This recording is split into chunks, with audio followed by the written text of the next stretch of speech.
오늘 우리에게 주시는 하나님의 말씀은 여호수아 12장 1절로 끝절까지의 말씀입니다. 한 절씩 교독하겠습니다.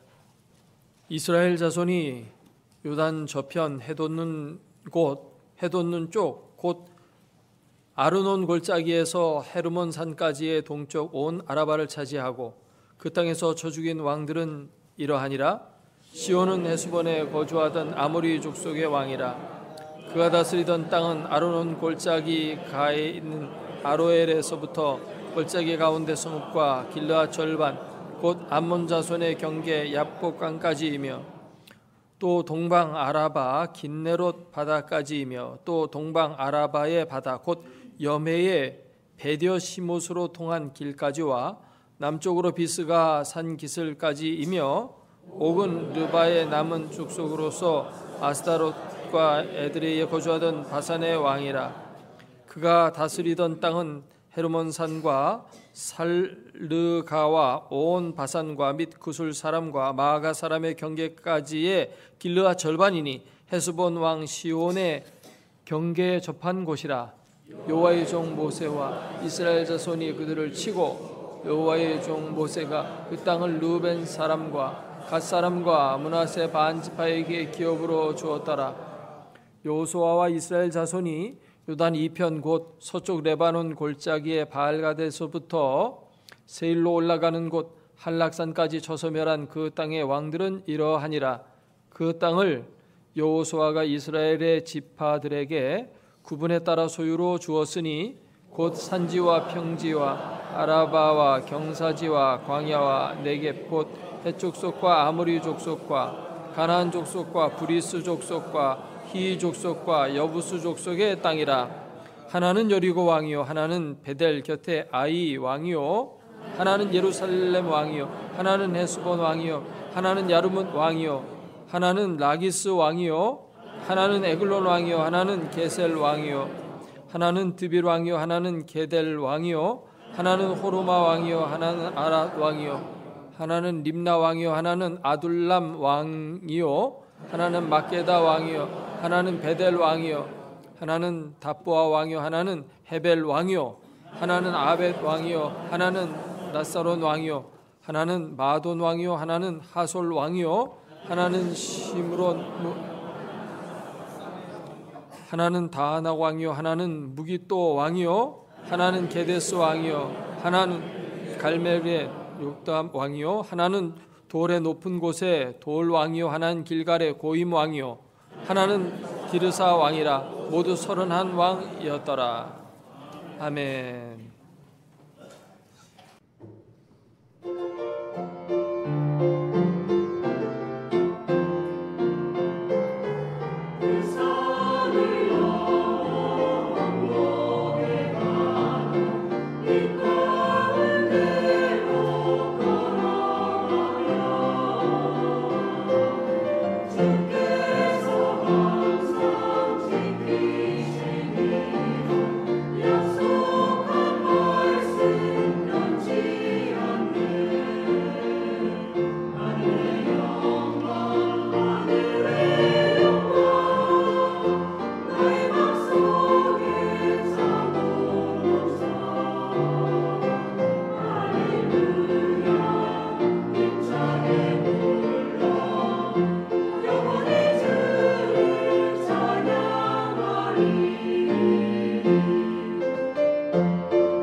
토끼와 거북이가 경주를 했습니다. 토끼는 잘 달리지만 좀 잠 때문에 이전에 한번 거북이와 경주를 하다가 중간에 잠을 자는 바람에 진 적이 있습니다. 그래서 이번에는 반드시 이겨야지 그런 생각을 가지고 잠이 오지 않는 각성제까지 먹어가면서 준비를 단단히 하고 체력 훈련도 열심히 했습니다. 드디어 시합이 벌어졌습니다. 토끼는 쉬지 않고 열심히 달렸습니다. 그래서 거북이를 저만치 따돌리고 넉넉히 결승점에 도달했습니다. 아, 드디어 이겼구나. 전에 내가 졌었는데 이번에 서력전 정말 잘했다. 이런 생각을 하고 거북이가 결승점에 돌아올 때까지 기다리고 있었습니다. 오랫동안 기다린 끝에 드디어 거북이가 열심히 달려오고 있었습니다. 드디어 거북이도 결승점을 통과했습니다. 결승점을 통과하더니 거북이가 두 손을 번쩍 들면서 만세! 이번에도 또 내가 이겼다! 그러는 겁니다. 그래서 토끼는 어이가 없어가지고 무슨 소리냐?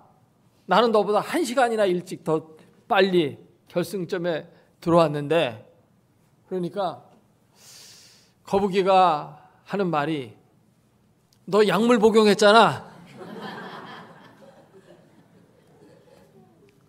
호랑이 심판이 거기서 판결을 내립니다. 토끼는 실격패.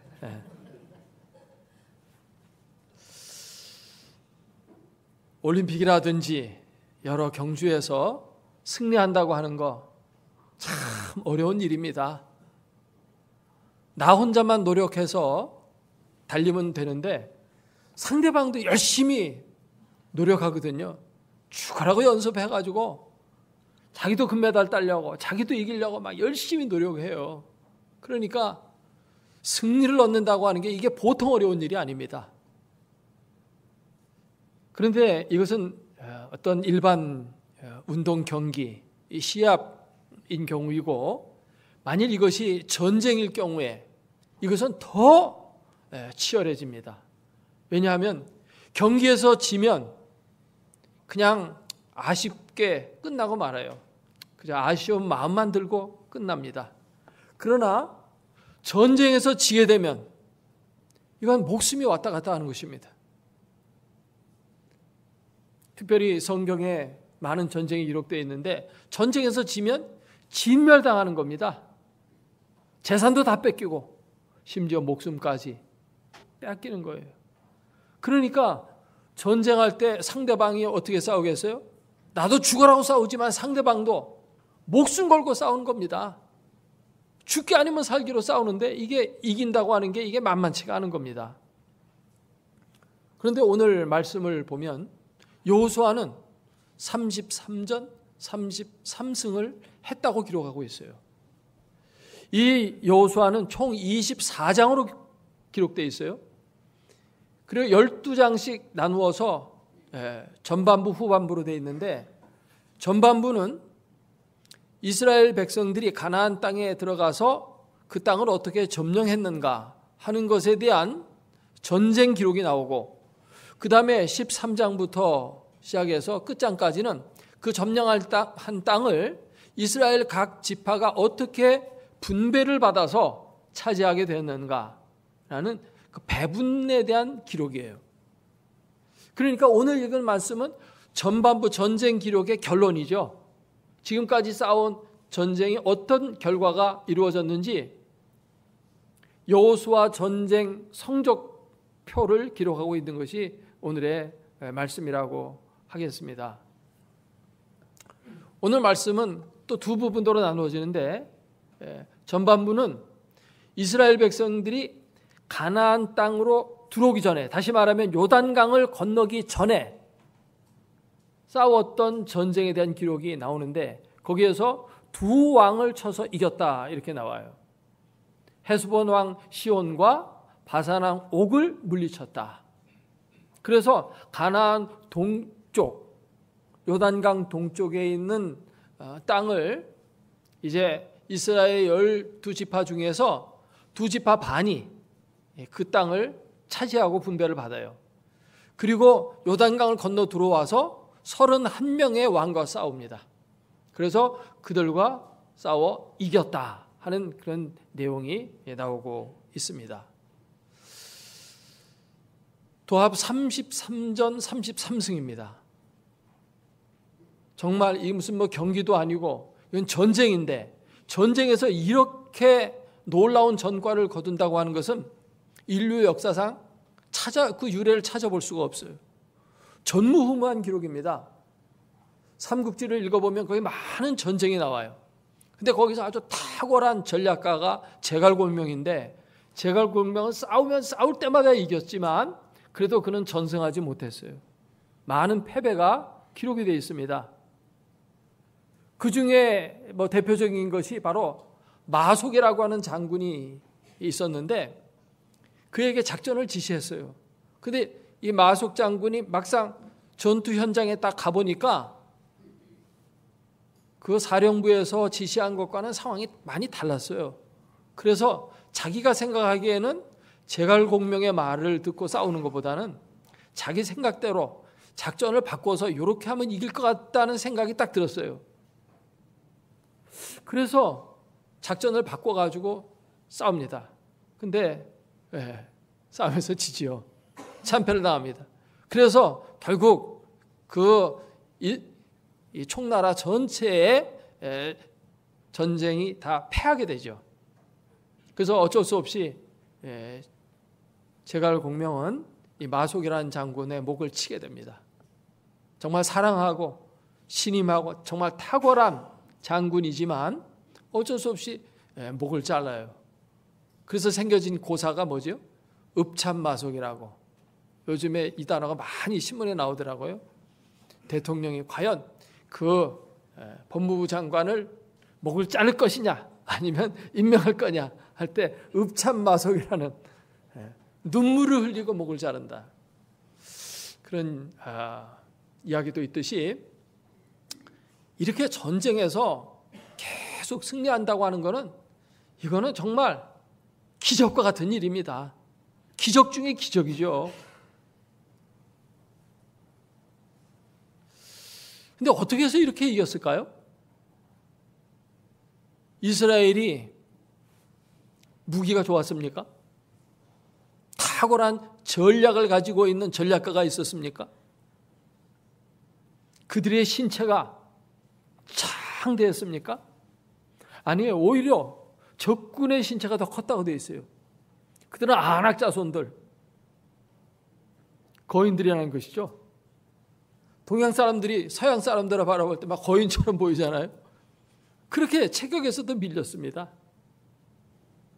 근데 이겼어요. 이들이 이길 수 있었던 것은 단 한 가지 이유밖에 없어요. 그것은 바로 하나님이 그들과 함께 싸우셨기 때문입니다. 하나님을 모시고 있는 백성은 늘 승리하게 되는 겁니다. 그의 사전에는 패배라는 건 있을 수 없어요. 우리가 이 세상에 많은 전쟁을 하며 살아갑니다. 영적인 전쟁도 하고 또 육적인 전쟁도 하고 또 사업하는 사람은 사업의 전쟁도 하고 입시를 치르는 학생들은 입시 전쟁도 해야 되고 많은 크고 작은 이런 전쟁들이 있거든요. 이런 전쟁에서 항상 이긴 수만 있다면 그의 인생은 막 눈부신 인생이 될 겁니다. 그가 정치에 나가게 되면 정말 탁월한 빛을 발하게 될 것이고 돈 버는 데 나가면 재벌이 될 거고 그럴 거예요. 공부하는 사람은 정말 좋은 대학에 합격해서 영광을 누리게 될 겁니다. 하나님을 모시고만 있다면. 이 영적인 전투에서 우리가 많이 간과하는 부분이 하나 있는데 오늘은 그 부분에 좀 초점을 맞춰보려고 합니다. 그것은 하나님이 이스라엘과 함께 더불어 싸워 승리했기 때문에 하나님이 도우셔서 이스라엘이 축복을 받아가지고 승리했다. 그냥 순진하게 이렇게만 생각하면 안 된다는 것입니다. 하나님은 이스라엘만 사랑하고 이스라엘에게만 편애하고 하는 그런 하나님이 아니라는 겁니다. 이 세상 모든 사람들은 다 하나님이 만든 피조물들이에요. 그래서 넓은 의미에서 하나님은 모든 사람들을 다 사랑하십니다. 가나안에 살고 있는 사람들도 사실은 하나님이 사랑하는 자들이에요. 그런데 왜 하나님이 이스라엘 편에 서셔서 이스라엘과 더불어 싸워주셨을까요? 그것은 이스라엘이 하나님 편에 섰기 때문입니다. 하나님이 이스라엘 편에 서신 이유는 이스라엘이 하나님 편에 섰기 때문이에요. 이것이 중요합니다. 이게 영적 전쟁의 승리의 비결을 깨닫는 가장 중요한 포인트예요. 이걸 놓치면 안 됩니다. 하나님은 이스라엘 백성들을 자신의 선미로 선택했어요. 그래서 사랑하십니다. 그건 분명한 사실이에요. 그러나 무조건적으로 이스라엘 편만 드시는 분은 결코 아니라는 사실입니다. 성경을 읽어보면 때때로 이스라엘 백성들이 하나님의 도움을 받지 못해서 패전했다는 기록들이 엄청 많이 나옵니다. 하나님이 가나안 족속들을 거기서 다 진멸하고 내쫓으신 이유는 그들이 하나님의 사랑받지 못한 자들이었기 때문이 아니라 그들이 죄악된 백성이었기 때문에 그런 심판을 받은 거예요. 창세기 15장에 보면 하나님께서 아브라함과 언약을 맺습니다. 내가 이 가나안 땅을 너와 네 후손들에게 주겠다. 약속했어요. 하나님이 약속했기 때문에 가나안에 있는 사람들을 무조건 내쫓았느냐? 그게 아니에요. 그 뒷구절이 뭐라고 나오냐면 하나님께서 아직까지 이 가나안 땅에 살고 있는 족속들의 죄가 가득 차지 않았기 때문에 400년을 기다려야 된다 이랬어요. 400년을 기다려야 된다. 그러니까 하나님께서 그 가나안 족속들이 죄악 가운데 살고 있지만 그들이 그 죄로 인해서 금방 망한 게 아니에요. 400년 동안 하나님이 참고 기다리신 거예요. 그동안 이스라엘 백성들은 이집트에 가서 400년 동안 종살이 했습니다. 하나님이 자기 백성을 사랑해서 그냥 한 몇 년, 한 10년이나 20년 종살이 하다가 바로 해방시켜서 가나안 땅 주시면 얼마나 좋아요. 그런데 그렇게 하지 않으셨어요. 400년을 기다리게 하셨어요. 적어도. 그리고 가나안 백성들이 400년 동안 살 수 있도록 계속해서 기회를 주신 겁니다. 근데 400년 동안 그들은 점점 악해져 갔고 온갖 우상 숭배로 가득 찼고 더 이상 하나님이 그들을 두고 볼 수 없는 심판의 지경에까지 이르렀기 때문에 이스라엘 백성들을 대신 그곳에 집어넣고 그들을 내어 쫓고 그들을 다 진멸하신 겁니다. 이스라엘 백성이 그 땅을 차지했지만 그들도 역시 이전에 가나안 땅에 살던 민족들처럼 우상을 숭배하고 죄악을 자행하고 사회가 불의하고 하나님의 영광을 도저히 드러지 못하게 되었을 때 하나님은 그들에게 주변에 강대국을 또 보내가지고 그들을 공격해서 그들을 압제하게 했어요. 그래서 그들은 자기들이 한 해 동안 농사한 농산물 다 뺏기고 자기들이 갖고 있는 가축 다 뺏기고 먹고 살 게 없으니까 초근 목피로 살아야만 했어요. 풀 뜯어 먹고 살고 나무 껍질 벗겨서 그거 가지고 먹고 살았던 것이죠. 그런 세월을 아주 여러 번 했어요. 사사시대 400년 동안 수도 없이 그런 거를 많이 경험을 했고 왕정시대 때도 그랬고 어떨 때는 하늘문이 막혀가지고 3년 반 동안 비가 오지도 않기도 하고 먹을 게 하나도 없는 겁니다. 심지어 자기 자식을 삶아 먹어야 될 그런 비참한 지경에까지 이르게도 했어요. 그러니까 하나님이 하나님의 백성이라고 그래가지고 무조건 사랑하고 무조건 축복하고 하는 것이 아니라는 겁니다. 자기 백성이라 할지라도 하나님 뜻대로 살지 않으면 하나님의 심판이 있는 거예요. 하나님은 의로운 백성을 사랑하시고 의로운 백성을 통해서 하나님의 나라를 세우기를 원한 거죠. 하나님은 가나안 땅을 특별히 하나님 사랑하셨어요. 왜 그 땅을 사랑하셨는가? 거기에 왜 하나님의 나라를 세우려고 하셨는가? 생각해 보면 이 가나안 땅은 3개 대륙이 만나는 곳이에요. 동양, 아프리카, 그리고 유럽이 만나는 교차하는 그 중심 교차로가 바로 가나안 땅이에요. 그래서 하나님이 가나안 땅에 하나님 나라를 세우기를 원하셨어요. 세상 모든 사람들이 다 죄인이기 때문에 그들 가운데서 하나님은 특별히 어떤 한 민족을 선택해서 거기에 하나님의 나라를 세우려고 했는데 그 선택받은 자가 누구냐? 아브라함이었고 그 후손들이었어요. 그래서 그 땅을 죄악된 백성들을 다 몰아내고 그 백성들을 거기에 심으신 겁니다. 그래서 거기에 그들이 하나님의 나라를 거기서 건설하고 하나님이 기뻐하시는 그런 창대한 국가를 만들어야만 했던 것이죠. 그런데 이 백성들이 그 하나님 나라의 비전을 상실하고 세상 욕심을 따라 주변 국가들을 보니까 우상 숭배하면서도 잘 살거든요. 세상 사람들 보니까 뭐 먹고 마시고 돈 벌고 하는데 그런데 관심 갖고 살아가니까 그렇게 잘 사는 거예요. 그러니까 그렇게 따라가는 겁니다.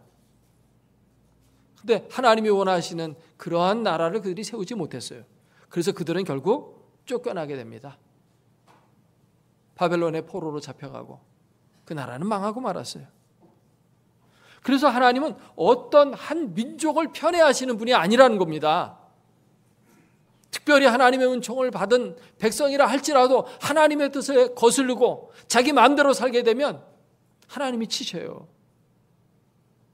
그러니까 결론은 뭡니까? 하나님의 편에 서야 하나님이 그의 편에 서신다는 겁니다. 이것이 중요한 거예요. 이 여호수아와 그 이스라엘 군대가 승리할 수 있었던 것은 바로 하나님 편에 섰기 때문이에요. 미국에서 남북전쟁이 일어났을 때 링컨 대통령은 하나님 앞에 정말 많은 기도를 했어요. 대통령으로서 책임이 중해서이기도 하지만 어쨌든 기도를 많이 했어요. 그가 기도를 마치고 집무실에서 나올 때 장관들이 그를 맞으면서 이렇게 얘기합니다. 우리도 대통령님께서 기도하실 때 우리도 기도했습니다. 하나님 제발 우리 편 되어달라고. 그러니까 링컨이 이렇게 말했어요. 하나님이 우리 편 되어달라고 기도하지 마시고 우리가 하나님 편 되게 해달라고 기도하세요. 우리가 하나님 편에 서지 않으면 우리가 만 승리한다 할지라도 그것은 결국 하나님의 뜻을 거스르는 일이 될 것입니다. 중요한 것은 하나님 편이 서는 겁니다. 그러면 승리는 자동적으로 오는 겁니다. 하나님 편에 서지 않고 승리만 달라고 자꾸만 그렇게 하면 승리가 어쩔 땐 주어질 수 있어요. 그러나 그것은 하나님 편에 선 것이 아니었기 때문에 결국은 망할 수밖에 없는 것입니다. 오늘 말씀을 읽어보면서 설교를 어떻게 해야 되나 이렇게 좀 고민을 했어요. 설교할 만한 어떤 내용이 별로 발견이 안 됐어요. 기도하는 가운데 하나님께서 설교의 주제를 주셨어요. 오늘 본문을 읽어보면 제일 많이 나오는 단어가 있습니다. 그 단어가 무슨 단어예요? 왕이라는 단어입니다. 왕이라는 단어가 계속 나와요. 33번 왕이라는 단어가 나와요. 근데 왕이 어떻게 됐다는 거예요? 왕이 패배했다는 겁니다. 앞에 내용들을 보면 그들은 다 죽었습니다. 그 나라는 멸망했습니다. 근데 이 왕들과 싸웠던 승리자는 직책이 뭐였느냐? 종이라고 납니다. 종. 여호수아는 종이었어요. 종이 33왕을 이긴 겁니다. 오늘 6절에도 보면 모세에 대해서 설명하면서 모세가 뭐라고 그랬어요? 모세는 여호와의 종이다. 그렇게 나오죠. 이 여호수아도 여호와의 종이에요. 이 여호수아서 1장 1절을 보면은 우리 한번 찾아서 한번 읽어볼까요? 1장 1절입니다.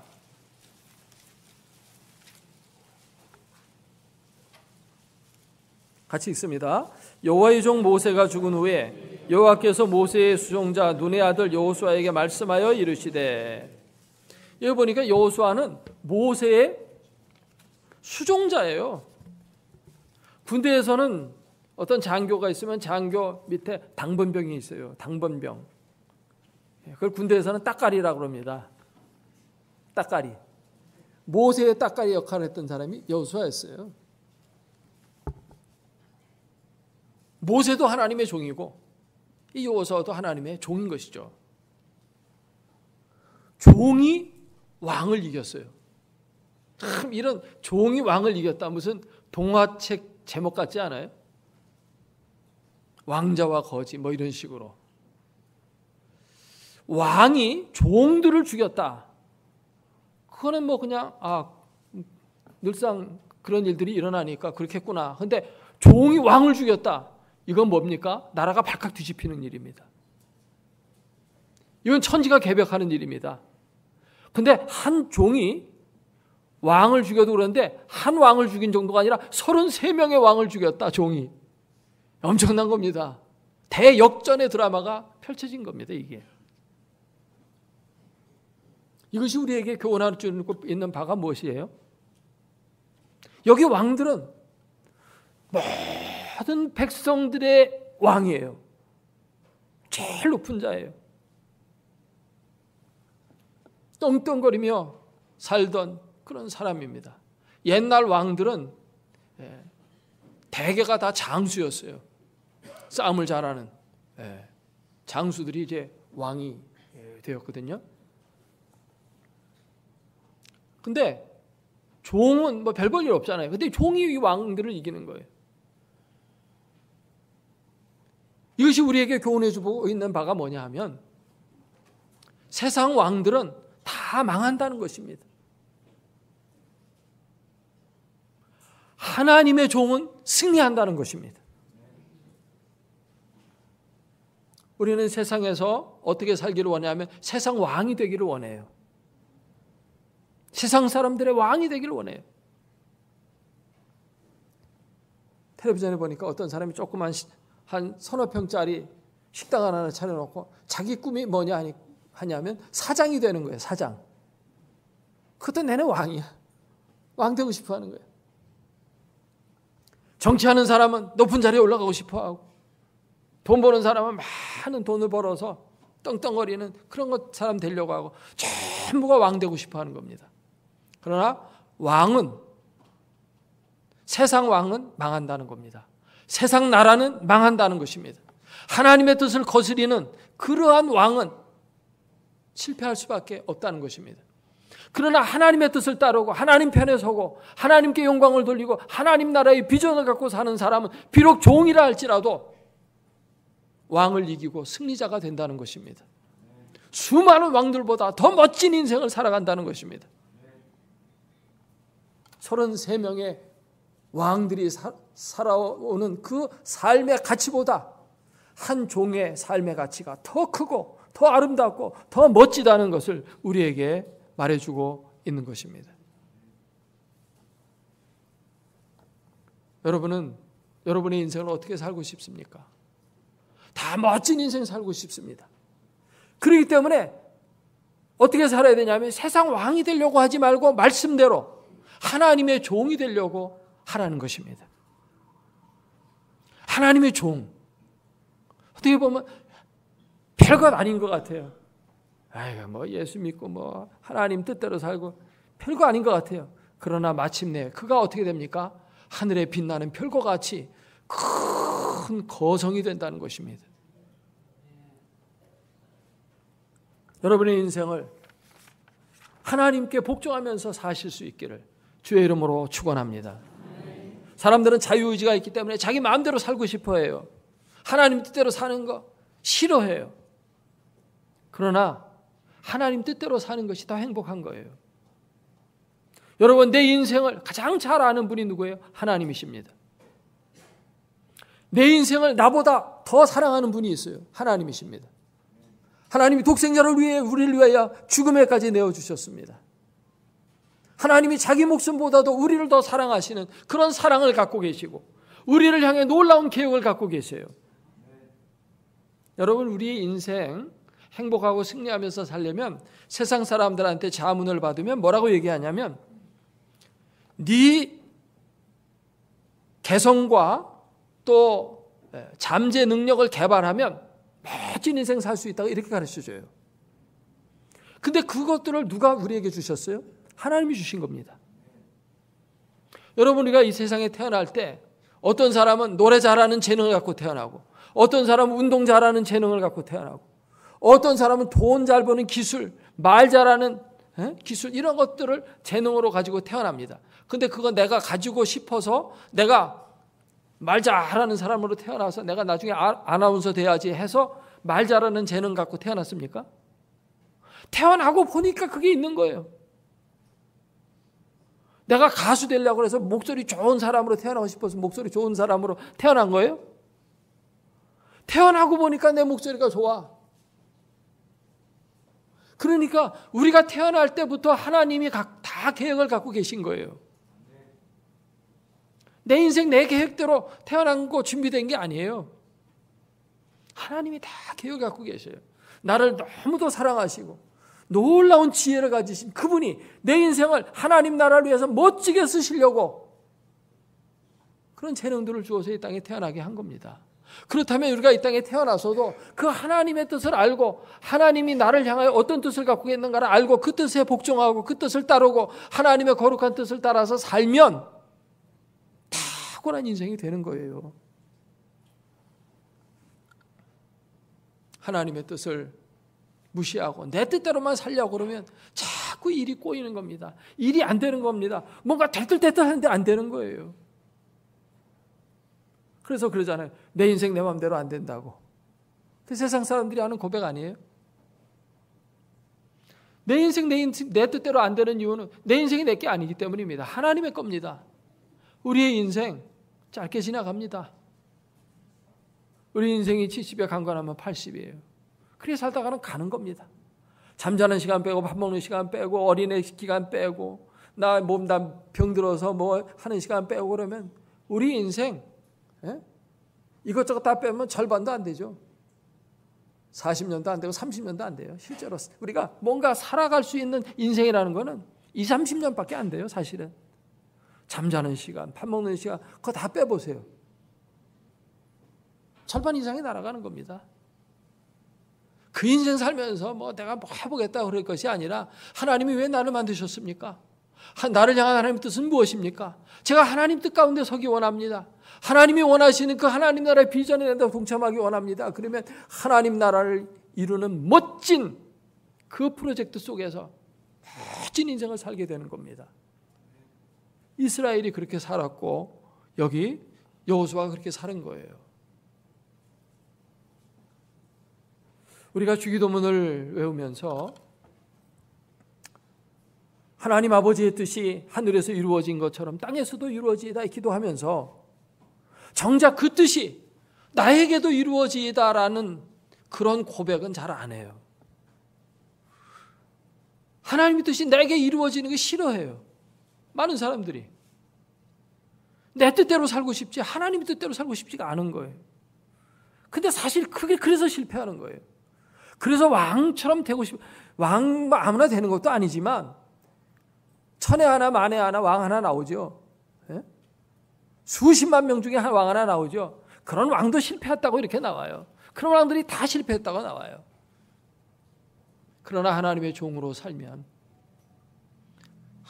정말 멋진 인생이 펼쳐지는 거예요.